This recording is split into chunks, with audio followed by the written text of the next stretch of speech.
Some tough lineup decisions to make here in Week 14 as we get ready for the fantasy postseason. Let's get in there right now on Fantasy Football Today in 5. What's going on, everybody? Welcome to the show. We got your Sunday morning update for you, and there's a lot to talk about. Adam Baser and Heath Cummings here.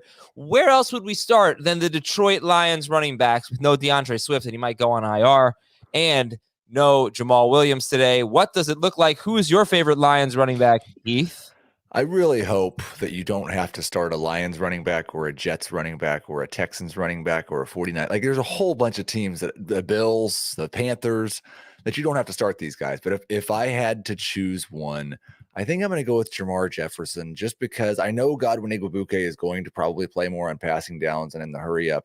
But I think Jefferson's going to get a lot more touches. And most weeks, that's what I'm going to bet on. But I've got these guys back to back in both formats, right around RB 35, RB somewhere between 30 and 35. Again, they're flexes. They are not guys that I want to start, and there's a high degree of uncertainty. If you told me that Jefferson got 15 touches in this game and Igwebuike got 5, I'd believe it. Flip it around, I would still believe it. You mentioned a lot of teams there that you don't want to start a running back. You said the Jets, who else did you say? The Texans. Bills, 49ers. Okay, we'll get to the 49ers in a second. You said the Panthers, but right now, Chuba Hubbard's actually looking okay compared to some of these other options. I mean, I don't know. I know you're not big on Chuba Hubbard, but I would much rather start him than Jamar Jefferson or a Jets running back or something like that. Yeah, and I think that just depends on how much you value the apparent change in his role since Amir Abdullah got acclimated to the team. Like even before Christian McCaffrey came back, Chuba Hubbard's snaps changed quite a bit once Abdullah joined the team. And I'm concerned that Hubbard doesn't catch a pass and that Cam Newton scores the rushing touchdown. And so that's why I don't like Hubbard as much. Amongst these backup running backs, I have him projected for fewer of the high value touches than the other guys. Yeah, I get that. He did have one game without McCaffrey and with Abdullah, and it was against Atlanta, and he had 24 carries in that game. Is that how many he had? He had a bunch of carries. Yes, 24 carries, 82 yards, and a touchdown. Was that Abdullah's first game on the team? It's his second game on the team. It's his first game playing anything other than special teams, but it was his second game.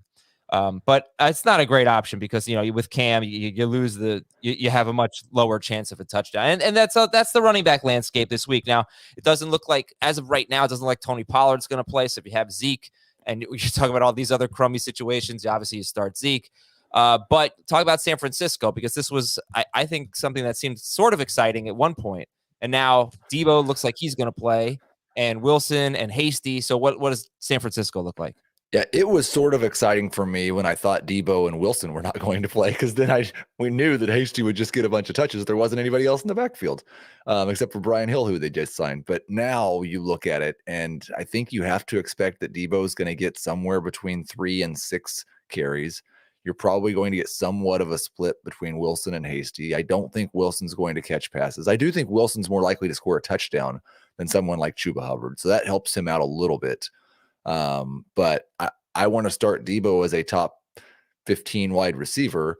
Again, I'd prefer to not use the running backs, but I think if you're going in non-PPR, for sure, you use Wilson. In full PPR, it's more of a coin flip between those two for me, just because the way that Wilson's played so far, it might take him 4 carries to equal a touch for anybody else. Okay, so let me just fire away a bunch of names and tell me how you feel about them. Now that DEEBO's back, how do you feel about Brandon Ayuk? Boom bust, number 3 wide receiver. How do you feel about Jimmy Garoppolo? Did you move him up? He got a slight boost, but not enough to get into the real streaming conversation. He's still in that Ryan Tannehill, Derek Carr range behind Joe Burrow. Yeah, and let me just say, DEEBO, it's not 100% certainty that he's going to play. Just that's what we're expecting. James Robinson, a lot of James Robinson questions. How do you feel about him? You know, there's been a lot of James Robinson questions for Urban Meyer over the last couple of weeks.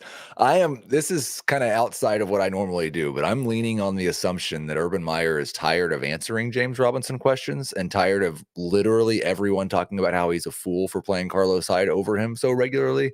So I am projecting a pretty normal workload for James Robinson. He's a top 20 running back for me in all formats. I'm firing him up and I'm starting him. Is Sony Michel a top 12 running back? Exactly. Yes. 11th in one format, 12th in the other. So yes, I fire Sony Michel over James Robinson in all formats. AJ Dillon. I'm a little bit concerned for AJ Dillon. He's behind Robinson and he's behind Sony Michel. He is a top 24 running back for me in all formats, but I would start Aaron Jones over him. I'd start Ezekiel Elliott over him. I'd start Devontae Freeman over him. Sterling Shepard making his return most likely today.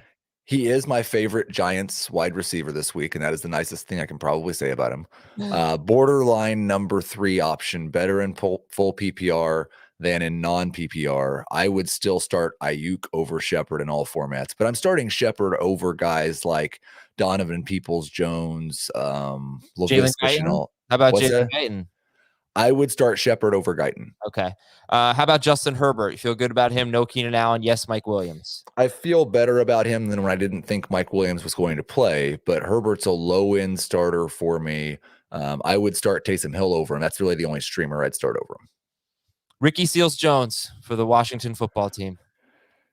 Borderline top 12 tight end. I would I'd start him over Noah Fant. I'd start him over Foster Moreau.